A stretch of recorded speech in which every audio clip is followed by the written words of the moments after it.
Ask the Mayor. Your chance to ask the Mayor of Weymouth questions about the town and or anything else that you have concerns about.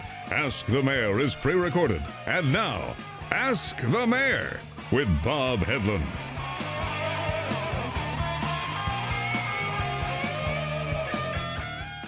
Welcome to another edition of Ask the Mayor. We are taping here today in very, very late March, towards the end of March, on another miserable rainy day.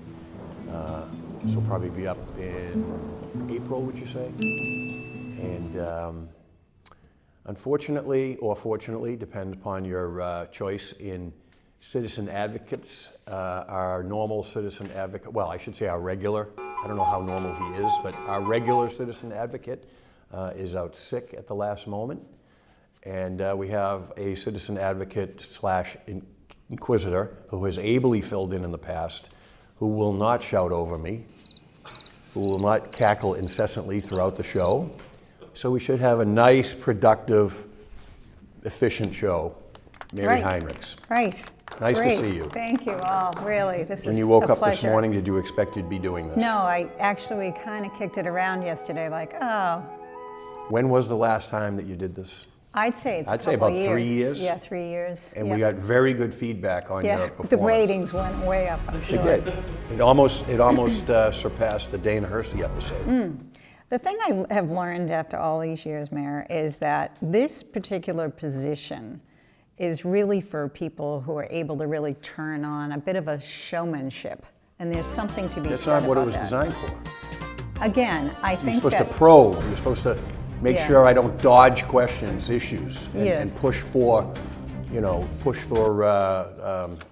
deep, meaningful answers that the viewers would want to hear. But again, what Jim Melody brings to the table is a little bit of, hey, and we're back. And energy? Energy that I'm never going to have. It's not an energy-like day. It's horrible out there. Yes, it is a horrible. I'm sure you can bring some energy. So okay, let's go. I'll do it. And you've been working these cameras now for how many years? I wouldn't say cameras in particular, but well, you know what I mean. I've been working at this job for a long, long time. You started out as a volunteer, right? Never was a volunteer. Oh, you started I actually out? Got hired, as a kid. Yep. Okay, so how many years you been doing this for? Various incarnations of our cable system. 40 years. 40? You think? Good. Somewhere around there? I had my 40-year high school anniversary. Well, I think when I first ran for office, you were working the cameras. Yeah, I was. Yep. They'll catch them. Amen. Great guy. All right, let's start off, because I don't want to dawdle. Yep. Okay, good day. According to the sales site LoopNet, former Weymouth Honda at 211 Main Street is sale pending. It is listed as a B1 with retail offerings. Does the mayor's office have any information regarding the buyer and any future plans for this property?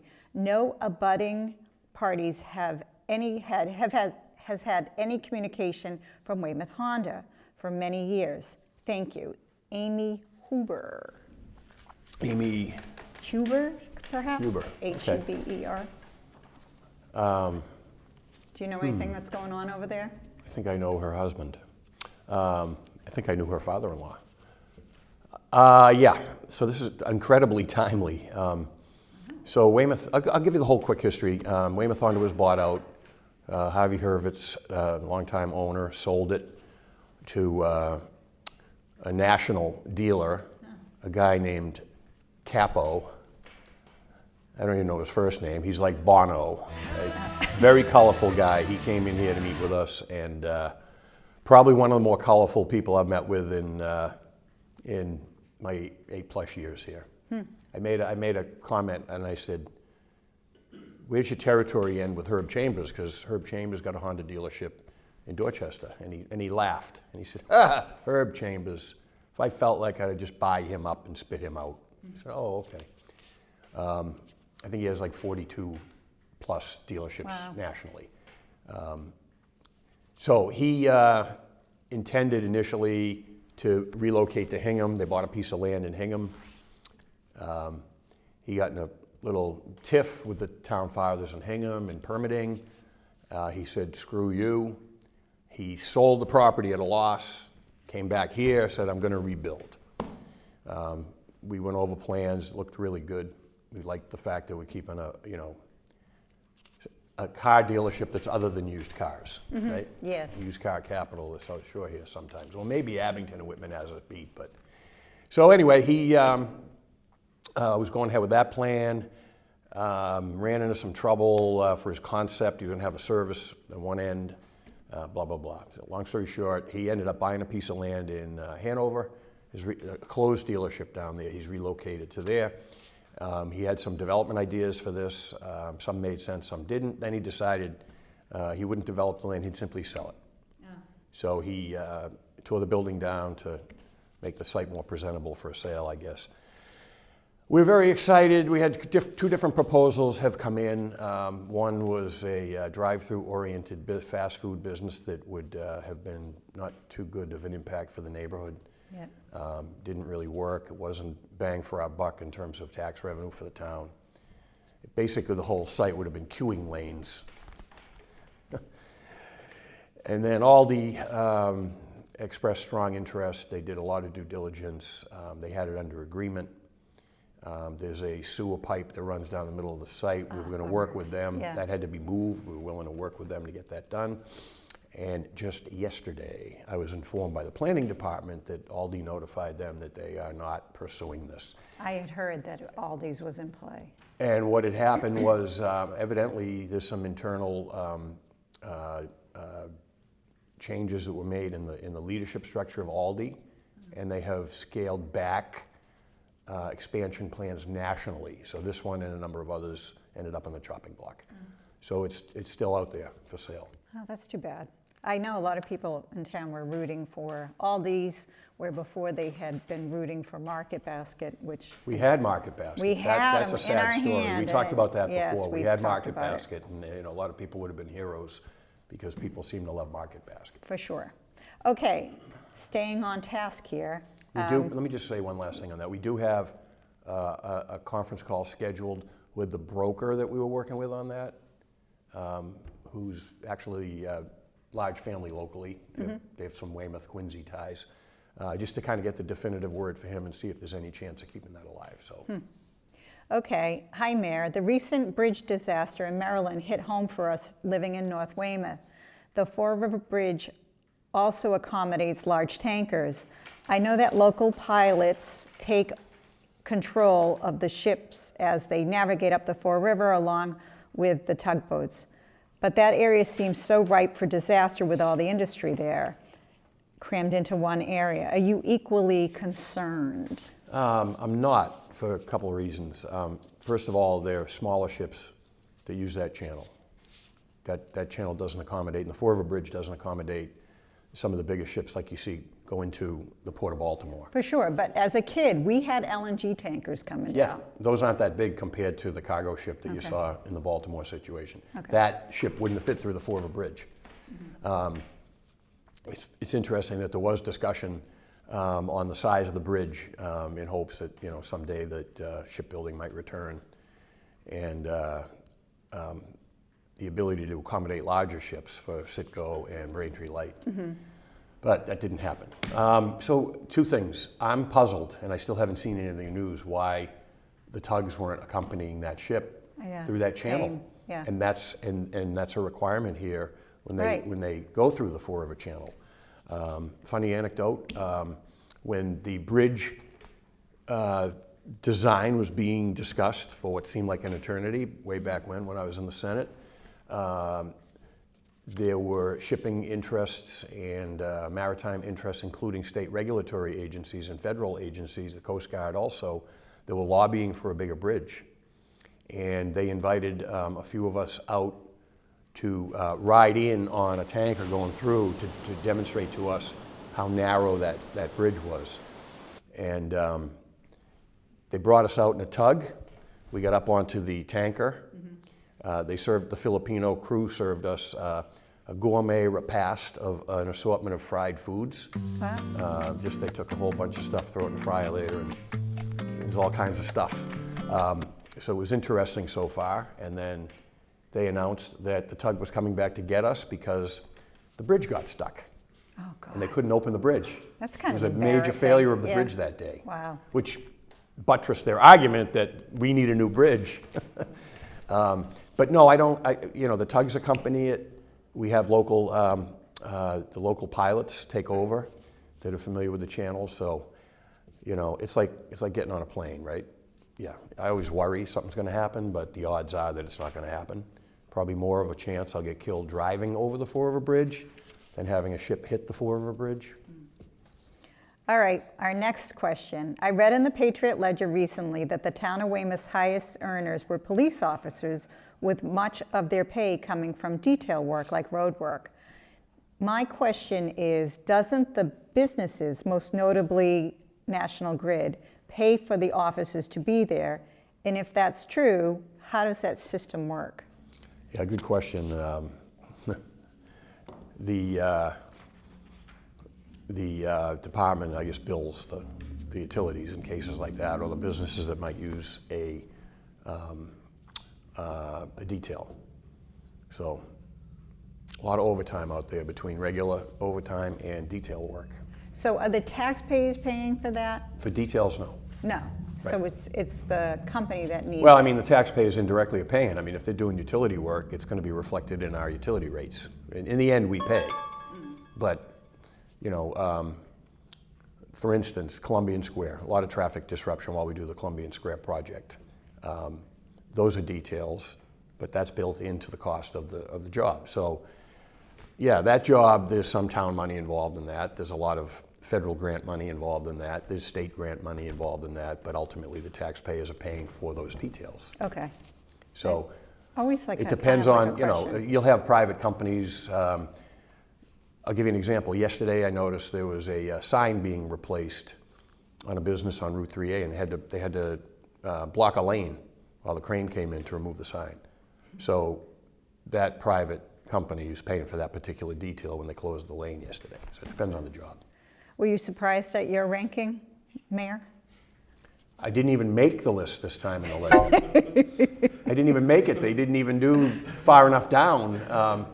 I know that when I first came in, that first year I was in here, the legislature, I clocked in at like 90 something, highest paid town employee. But what's funny about that is the mayor's salary is set in the charter. Oh.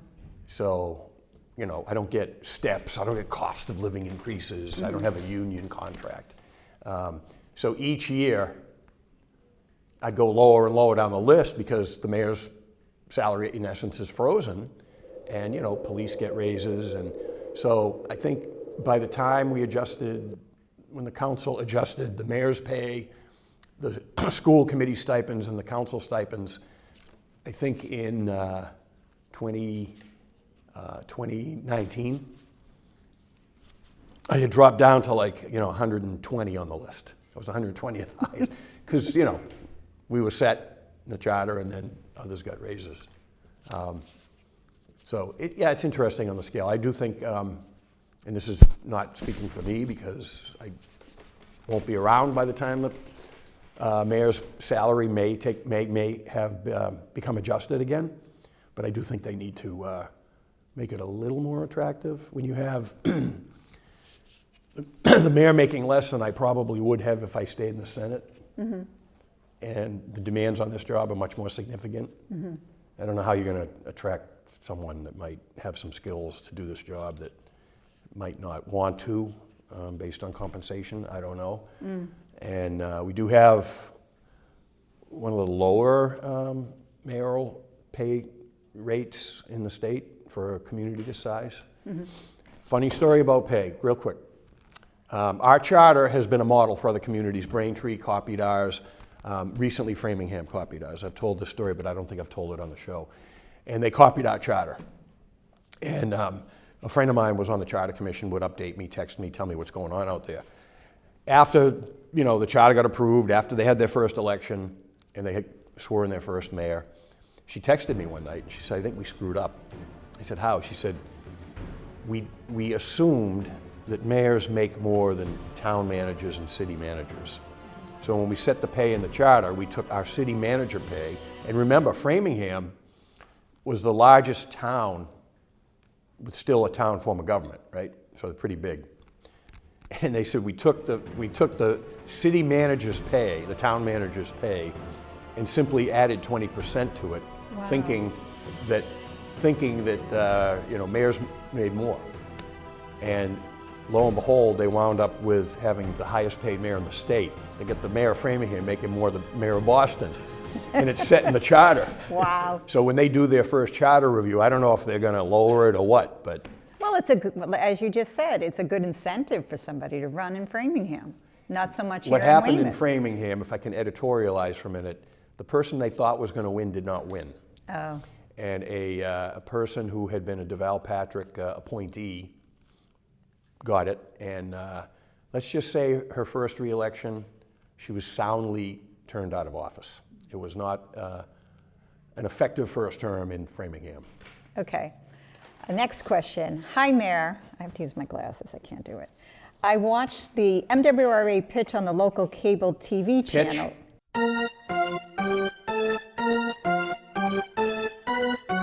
Pitch. Recently. It bothers I have a hunch where this might be going. It bothers me that the town wants to abandon the Great Pond Reservoir for tying into the MWRA's water supply, which will cost millions of dollars to Weymouth taxpayers.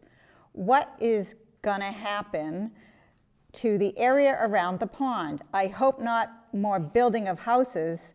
It should remain protected with maybe like a canoe or kayak use. That's it. Let's protect our environment. So I agree with part of what she's saying, but not everything. I don't agree with her.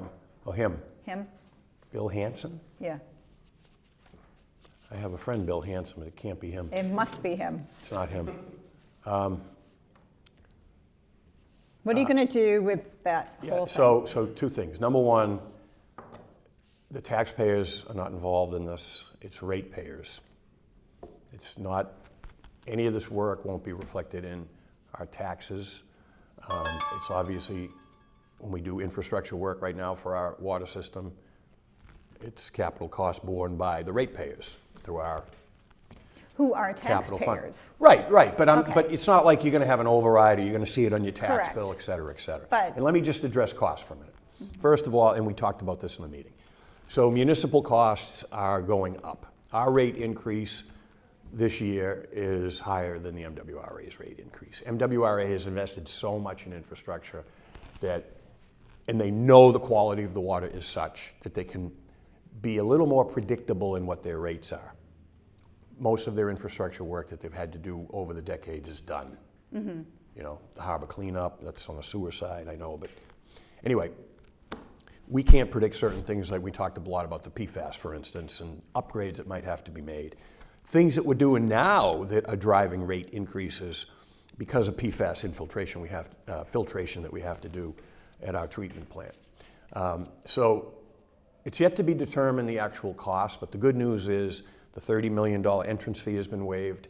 And if you saw a little bit in the news last week, Speaker Mariano gave a speech before, I think, the Boston Chamber of Commerce, talking about a housing bond bill that is before the legislature and steps that he's taken to include state participation in the cost of the actual pipeline.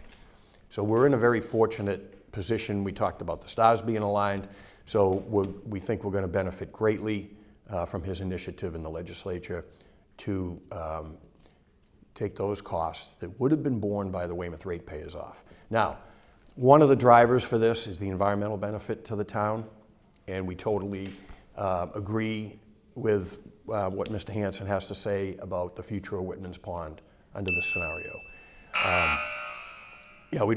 First of all, the zoning's not going to change. It's open space around the pond. That's not going to change. Great Pond. Great Pond. Yep.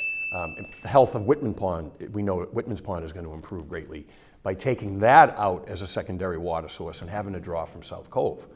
So this is an environmental benefit. You know, we're going to see species reintroduced to Whitman's Pond, to Great Pond. You know, the long-term goal is to reintroduce herring, remove the Mill River Dam, et cetera, et cetera, et cetera. So the zoning's not going to change. You're not going to see development around the pond. We don't want to see any building there. You're going to see, and it's going to be open for discussion, but yeah, I wouldn't want to see power boats there. Right. We've had those discussions about Whitman's Pond, and it's hard to take something away that's already been introduced. So I don't think you'll see powerboats on Great Pond. It would be, and this is to be determined in this MWRA process, whether or not it's considered a backup source. It may still be considered a backup source, but we're not going to be drawing from it. It could be a potential for emergency use, et cetera, et cetera.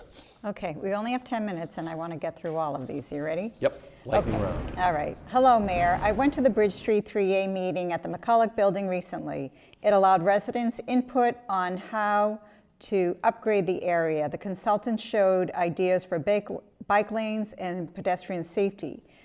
But I feel this presentation missed the mark. The #1 problem with Bridge Street is the blighted properties. Many of the older buildings are just sitting there rotting away while the owners or their descendants rent the space out to companies that need storage.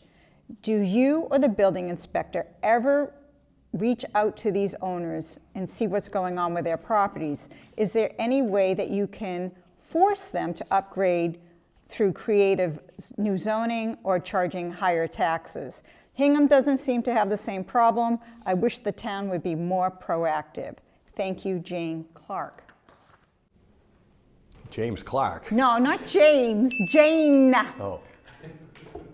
So That would be funny, we though. rezoned, when we did the commercial corridor rezoning, we rezoned from U-Haul to the Hingham Line. That has not resulted in any redevelopment. I know that developers have been banging on the door of Arbor Inn and Tufanction. Tufanction doesn't want to sell. But I thought Tufanction had to recently, right? Didn't they say that they needed that, but we wanted them kind of gone? I know Charlie Tufanction, he's a great guy. I've had a conversation with him. There was issues within the family that haven't been resolved about what to do with properties. That's one thing. He had some crazy thing. He was trying to keep the license alive to meet some criteria that he has in his agreement with Toyota. They have requirements on the size of a dealership, square footage of your lot, et cetera, all kinds of crazy thing in the franchise agreement. And the Braintree site was tight, which is why he built a garage, because he didn't have the area to meet the criteria. And supposedly they were applying the lot size over there as part of what he has to meet. So they're working on that. He will sell eventually. Something's going to happen with the site. All right, but Not moving as fast. I don't moving think that further north. Much we did more not rezone that area because the lots are so narrow and not deep enough. You have neighborhoods backing up right up to What would you like to see on Bridge Street, Mayor? What would I like to see? Yes. Like to see some of the tired buildings replaced. But you have owners that have no interest in doing that. The Panda Rug's a great example, right? And I think that's probably what they're referencing. Yeah, the guy uses it for his business. He uses it for storage and warehousing. Can't you nudge him? We've been trying to nudge him. We've been trying to nudge him. We've been trying to nudge Charlie Tufanction. We've met with Sid at the motel twice. He's ready, but his lot's only 30,000 square feet. So I didn't go to the 3A meeting. I watched a little bit of it on TV. I think it was on, WETC. And it's archived on there. You'll see it on their website, which people don't use that tool enough. Everything's there. Everything is there. People ask questions, and all the questions can be answered by spending 10 minutes on WETC's website. No, I think that people That's a don't plug want for to you. sit through. No, But- people don't want to sit through it. Last night we had a 3-hour meeting. Well, that's different, but like the development update stuff, it's all great information at your fingertips, right? Anyway, so yeah, hopefully something comes out of the study. The good news is, just because of the general economic climate and the interest in Weymouth, we've had 2 sites that were blighted on Route 3A. Once they're gone, people forget about them. But that abandoned gas station that had been closed for 30 years. Don't get me going on that, yes. Yeah, I mean, the building looks much better. You don't like it, but I don't. everyone I'm has an sorry. I'm I'm sure he's a wonderful So person. let me ask this. So you would have preferred the boarded up BP station, no, Old Colony Gas or whatever We're running out incarnation. of time. You preferred the boarded up gas station. No, I didn't, but And then the Quincy Adams Garden Center, that was generally well received by the neighbors, the councilor. It looks pretty good on paper. They just started construction on that. Cigar City was just, that property was just sold, for instance, right? Person came in. They're actually somewhat affiliated relatives of the guys that are doing the Quincy Adams Garden site. the site is just this narrow, it's wide, I should say, it's not deep, and is limited in what he can do, and you got a neighborhood up behind it. So he's come in with different ideas that don't work because of the size of the parcel. So there's interest, but you can lead a horse to water, Mary, but you can't make them rebuild. Yeah. Okay, and by the way, I would never want to be the mayor, but if I were the mayor, I'd be knocking on people's doors. Yeah, well, and bugging them. I literally have walked into, for instance, the motel unannounced. Mm-hmm. I wouldn't do that. I was with Luongo. That would probably be There was a one poor door I kid wouldn't behind the knock window, on. and I like to pull a prank now and then. And I said, "How much is a room?" And the kid mentioned the price. I said, "How much for an hour?" And the kid says, "We don't rent by the hour."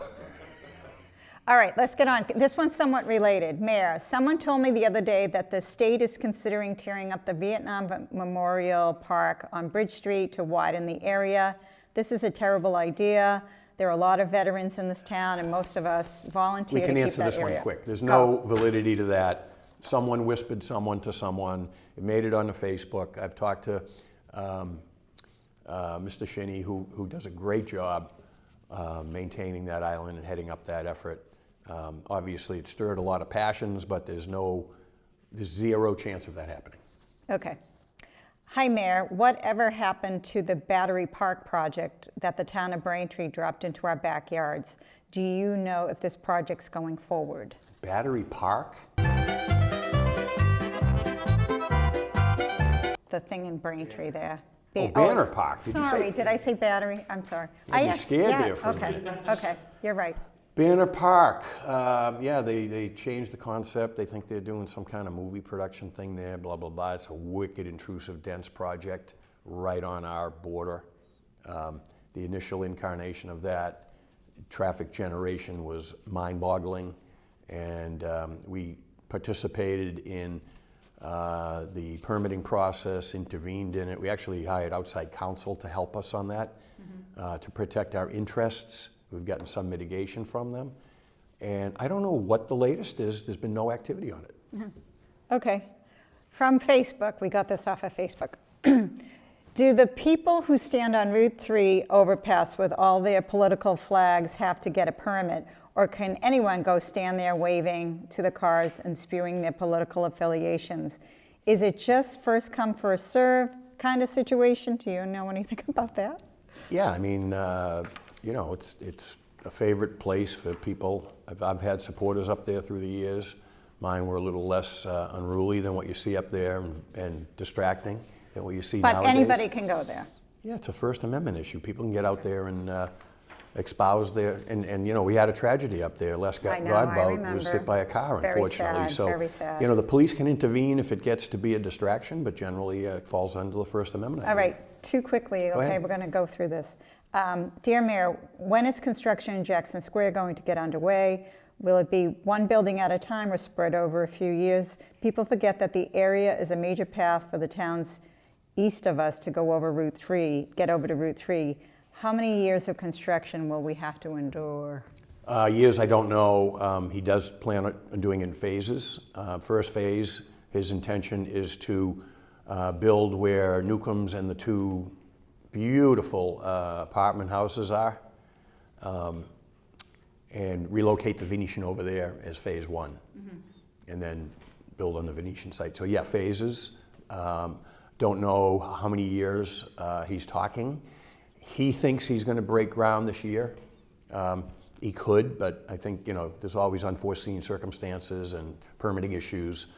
So all right. There'll be activity later this year. All right, and finally, with the summer coming up, I was wondering if the town of Weymouth has any big plans for outdoor fun. We definitely got spoiled by Weymouth 400 festivities a few years ago. I'm glad they recognize they got spoiled with that, and we're keeping the momentum up. Wow. What's Up Weymouth is coordinating that. It's kind of the offshoot of Weymouth 400, and very excited with our musical lineup. And you can blame me or you can credit me, but I interjected myself into that process this year. Oh. And I said, I want to see some bands that I want to see. No. Mayoral privilege, baby. You're going to see some rock and roll this year. Oh my God. We got the great Draw the Line. Oh, terrible. Aerosmith tribute band. The great Neil Burns. Neil Burns. I have no idea. You've never seen Draw the Line? No. You have to see Draw the Line. They're the greatest. They're the only officially sanctioned by Aerosmith tribute band. They're prolific. They're local guys. They're phenomenal musicians. And I will go on record and say they do Aerosmith better than Aerosmith does Aerosmith. Wow. Tyler's voice is gone. Aerosmith's beat. Aerosmith does the same playlist they've been using for 25 years. You don't have to go to Gillette Stadium or Fenway to see Aerosmith and spend $250 for a ticket or $300 for a ticket. You're going to be able to see Draw the Line do Aerosmith better than Aerosmith for free at our beautiful new library. Wow. Okay, and we're moving all the shows over there. King Oak Hill, we love the site, but it was difficult for the bands and logistics. Everything's going to be at the library this year. Wait till you see the Van Halen tribute we have coming in. Oh, boy. But then, Mary, some of your favorites are back, like Really? Booty Vortex and all that stuff. I don't even know what that is. Well, what the hell do you listen to? Top 40. Well, And Booty country. Vortex does Country. top 40 All stuff right. from the 70s We have and to 80s, wrap like up. dance music. This was a And then, pleasure. so Food Truck Fridays are kicking in again. We got a great lineup. It's going to be great community events that bring people together. It's great. People don't interact enough. Civic organizations are dying. This is one thing we can do I agree. to get people it's out to great see to their get neighbors. people out. I just wish the bands were different. We have a wide variety. There's going to be, look at. Hold We're on, never hold on. going to agree. You have more standard stuff. You had the Beatles tribute, Rain, or whatever the heck they were, that were over at the new theater at Chapman. We still have all that stuff going on too. Okay, good. Wide array, Mary. Okay. This is like going throwback to, like, you know, when radio wasn't so segmented and you had stations that played a little of everything. That's us. Something for I think the only thing we have in common is that we both like Weymouth. All right. All right. Well, some of us like Weymouth so much we stuck around here. We didn't blow to a new Tony. Most of town my in the life region. is spent right here. What's that? Most of my life is spent here. When you coming back? A couple more years. You still have family here? I have a lot of family here. Okay, well, that Yeah, counts. Yeah. All right. Do you want to say goodbye? You have to pick an outgoing song, but obviously, can we get a clip of Draw the Line up since we were talking about them? Sure, let's do that. Excellent. All right, that was a pleasure. I'm not doing that.